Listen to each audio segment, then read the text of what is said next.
Well, welcome to the show, Joakim. You are a serial entrepreneur, I'm led to believe. You're author and philanthropist from Sweden, best known for helping others affected by crime in Sweden. And you've started a movement called Safer Sweden to that end, following your own bad experience of that. You started your own marketing agency at the tender age of 19. Along with setting up that agency, you started a local tourism magazine. You've ran jazz clubs, collaborated with city festivals. You most recently started Cubimo, which is available to all and provides opportunity for sort of launching of entrepreneurial careers. You've also launched African food. There's so much more to talk with you about. I mean, I'm only scratching the surface there. So it's brilliant to have you with us, Joakim. Thank you so much for joining us, and please do tell us more. Well, thank you so much, and hey, it's great to be with you today and to be with everyone. Thanks for having me on the show. And yes, entrepreneurship is really the thread there for all of those different things that I have been doing. I did start when I was 19, which was in 1999, so it's close to 25 years ago. Being in marketing for the first 15 years, really, and then in parallel to that, I did start some of those other things. But what it really was, I came to understand that I love ideas, and I love seeing ideas come into fruition, and that is what entrepreneurship is. And Cubimo is a platform focusing on exactly that, and Africa Food runs on the Cubimo platform.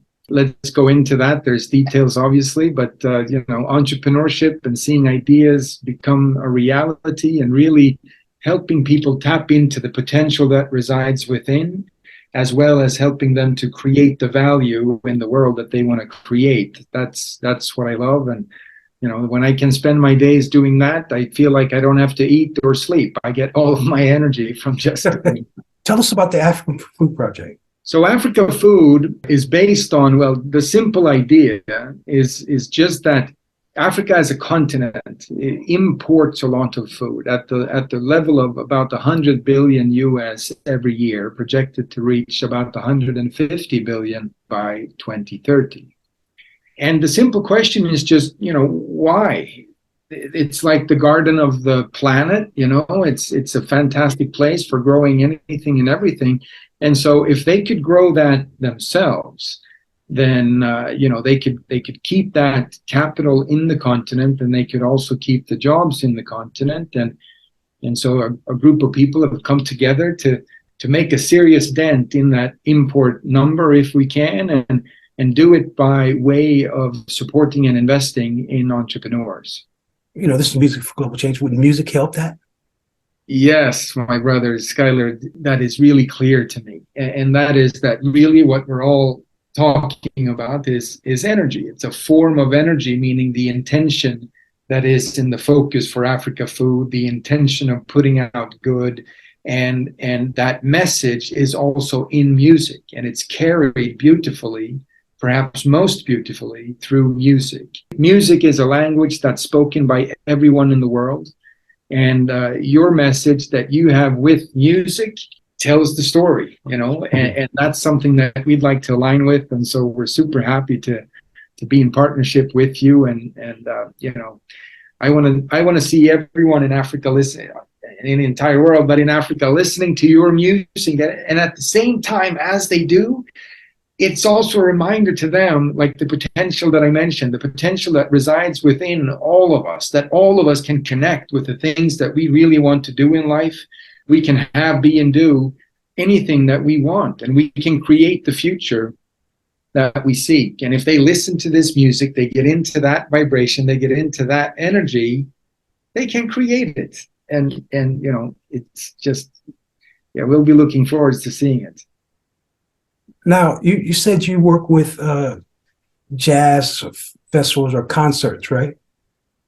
Oh, hey, I used to, right? I used to back in my marketing days, and in the city where I'm from, Uppsala, which is north of Stockholm, Sweden. That's where I'm born. I lived there, and that's where I started my marketing agency. That's where I created the tourism magazine. And it's also where I ran a jazz concerts every year for a few years with some of the famous musicians in Sweden. That was a great experience. The audience loved it. The jazz musicians loved it, and I loved it. We loved it. We were happy to be working with it. I think it'd be amazing if we can do these concerts and it takes some of the funding to help your food project. Yes. I was just thinking, what if we could get entrepreneurs of Africa, the people who are building their new future, and the agricultural entrepreneurs working for a better future for Africa, for themselves and for everyone around them. And we have the music as a message, carrying all of that energy, uniting all of the people in the arena, if you will. Mm-hmm. You, of course, on stage together with the people in your band, the people that you play with. It's going to be a beautiful thing. And I think we can do it many times. I'm thinking we can combine it with, maybe some speakers on business and creating your future, maybe some awards, maybe some matchmaking between the entrepreneurs and the investors, which is part of the program that we're putting forth. I think we can have a few of those, maybe per year even, or at least certainly once per year, maybe a few per year. And in multiple countries too. Hey, there's lots of countries in Africa, and everybody loves music. Yeah. All over Europe and America, it'd be amazing. We do an initiative to, when somebody buys a ticket, $2 of that goes to African food. And then people can bring cans of food as well, right? And we would have to, find some kind of foundation that would cover the cost of flying it over to where we wanted to go. What do you think? It's a beautiful concept to integrate into the whole thing, right? One is where the ticket price obviously is connected to everything, and it goes towards, good impact, let's say. And then, your idea with bringing cans of food, or bringing food and having an organization help us distribute that to the people who need food. I guess it goes towards messaging, and that alone could be a great impact, for some of the things we can do. Yeah, music is an amazing tool, and if we use it right, we can help the world. Like you said, it's the number one language on the globe, and let's do it to help people. And there should be no person hungry on the planet if we have music. There should be no person hungry. That is just an absolute truth. And so we, of course, anything and everything we can do to achieve that goal and some other goals we want to do. And I mean, your organization is Music for Global Change. And so when you're focusing on that, you're really focusing on shaping the future. And I believe that's what entrepreneurs are focused on as well. When they bring new ideas, new innovative ways for doing things, or bringing new things perhaps that no one has seen before, what they're really doing is they're shaping the future, their own future, but also the future of the people around them, the people that they serve. And I always say that, entrepreneurship is solving some type of problem, right? It's adding some type of value for its clients, for its customers and all that. And so if we can help enough entrepreneurs do that for enough people, then that starts to have, really strong ripple effects. And hey, they're making the world a little bit better for their clients. If we can help enough entrepreneurs do that for enough people, maybe the entire world can become a little bit better. I believe that. It's incredible what you're doing with Cubimo. How did you get the idea from? I mean, obviously you're as I mentioned, a serial entrepreneur yourself. Is it just because you felt that to some extent you were wanting some platform, so you thought, well, that might be a good place to start for everybody that is an entrepreneur to come to, like a one-stop shop where you can help each other? What was the concept behind idea? And also, combined with that, how big of a team have you got behind you? Presumably, if you haven't got a large team, perhaps a large team would help you. The idea came to me really over a few years, where, first of all, coming into background and what I did before, and I started these different businesses and all that, people came to me and they said, I have an idea too, and I'd like to be an entrepreneur. I have some good things that I want to do.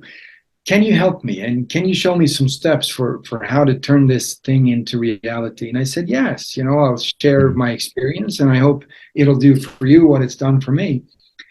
And that happened a number of times. And I started thinking, how did I actually get started myself? Because people would always say, oh, you've done this, you've done that. But what I realized is that I haven't really done anything, meaning alone. And I don't think anyone does. I think we do things together. And I didn't get started alone or by myself either. I had the good fortune of growing up next door neighbors with the CFO of a successful company in Sweden. He helped me with everything in the beginning. In fact, he is still a mentor of mine to this day. We speak regularly on calls. And so people helped me, and of course I wanted to help everyone who came to me. But then the question was, well, so if you didn't grow up next door neighbors with the CFO, and if you don't know an entrepreneur to ask for advice, then how do you get started? Yeah. And so that's really where the idea came from. And the realization was that, hey, there's millions of great people in the world with great ideas who perhaps didn't grow up next door neighbors with the CFO. Let's bring entrepreneurship to them. That's why the platform was created. Wow. So now you're involved in her story as well. I met you through Gertrude, who was a guest on our show. Yes. And it was wonderful because the thing about it is all these people from everywhere come with great ideas, and I love that you guys have that platform as well. Yes, yeah, very true. And I love Gertrude and what she's all about, and her vision for the Her Story brand, and what she wants to do is what's also guiding the Her Story Impact Fund. Similar ideas, bringing people together who have startups or want to become entrepreneurs, guide them towards becoming investor ready, so that they can meet with any investor anywhere in the world and present what they're doing, right? And receive the energy of capital, if you will, to what they're doing.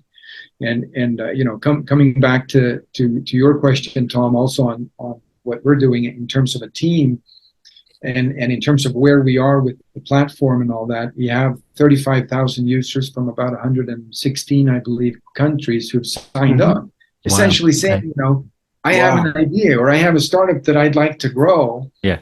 And so we're working with them to help them in a similar way as we're doing with the Her Story brand. And in terms of team, with Africa Food, we now have a global advisory board with about 20 people on that board. In Cubimo, we have our tech team who are in India, actually, our programmers, excellent programmers in India. I recommend that for anyone who's going to build anything or develop anything. We've been working with them for years, so we have a team there. We have 11 shareholders in the company, and we work with people really from all over the world for various projects. Yeah. So who were some of your social conscious music heroes? There's a song called One World. Yeah, you might have heard of that before. It's Skyler Jett, and there's Friction on there. Two fantastic singers with a fantastic song. Wonderful. Tom? The African food arm of the things that you're trying to achieve there, presumably you've got people out in Africa that are distributing food, or how does that actually work?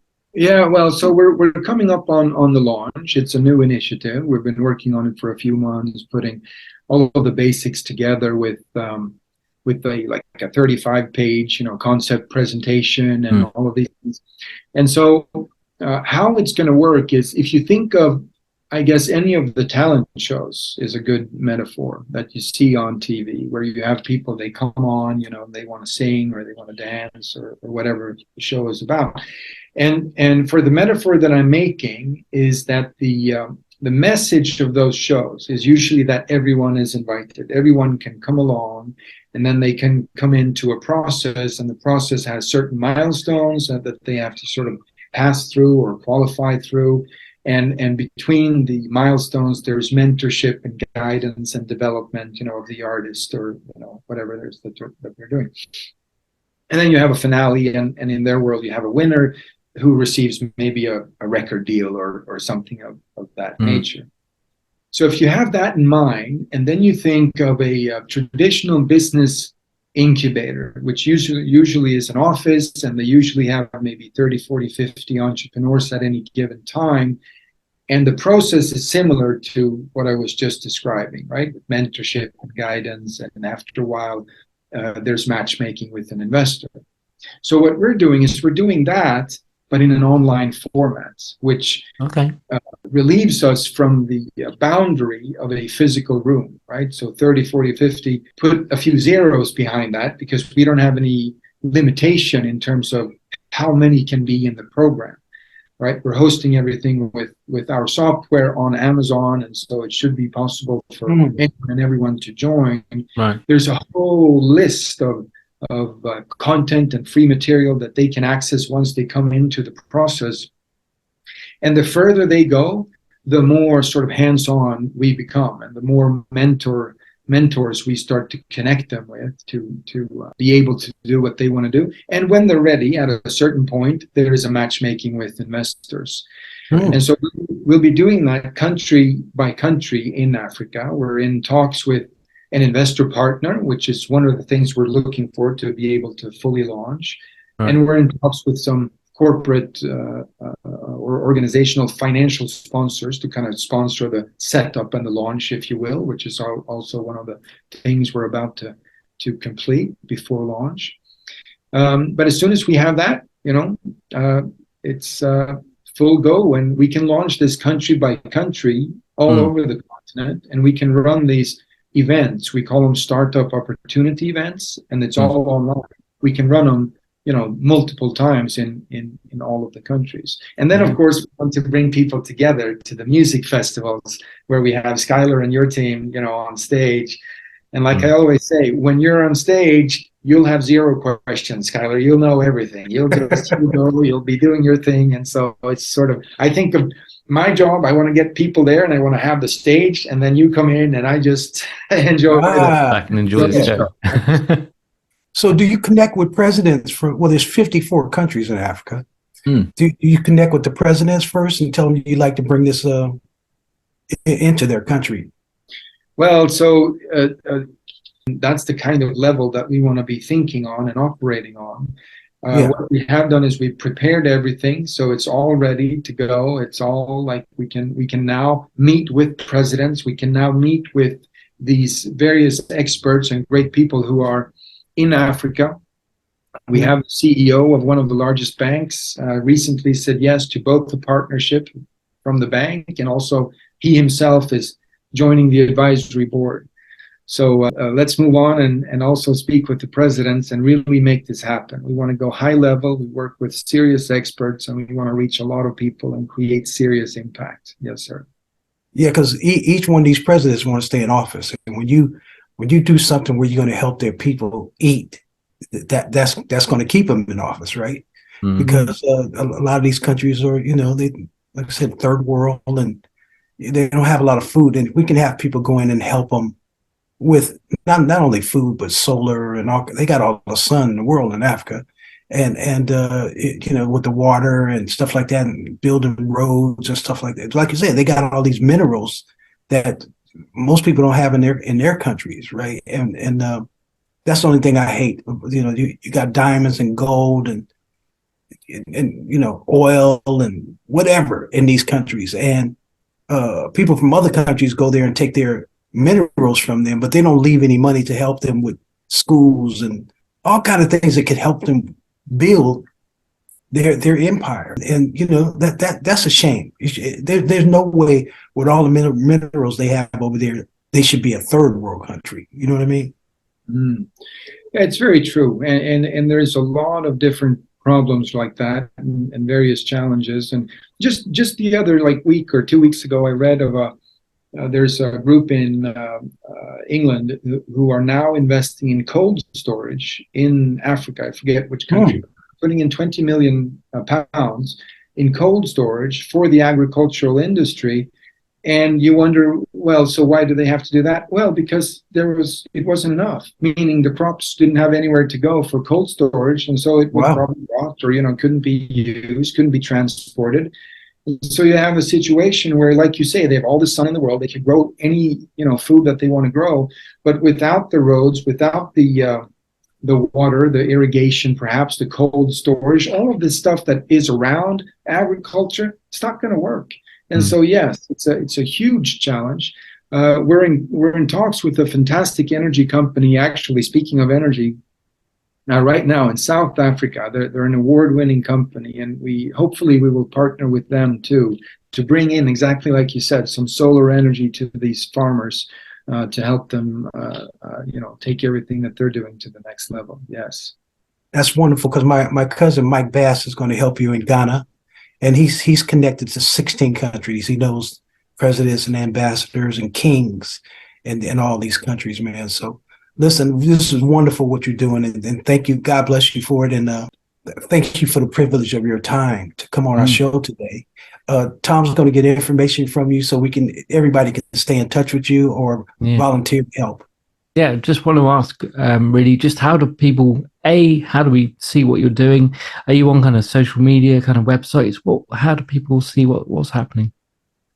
Yes, so for Cubimo and for Africa Food, I'll be certain to share the websites for that. And so anyone who wants to, either if they're an entrepreneur, they have an idea, they should come on with that. If they're a mentor, they want to work with the entrepreneurs, they'll join with that. And in Cubimo, they can build their complete profile. They can add all of their content. They can give it away for free or sell it. It's up to them. They're in control. Right. Platform is a complete platform for all of this stuff, and it handles everything. All payments are automatic. All of that is there already. So we're perfectly ready to do this. And so for anyone who wants to join us, if they want to invest in the entrepreneurs of Africa, come on in. We want to hear from you.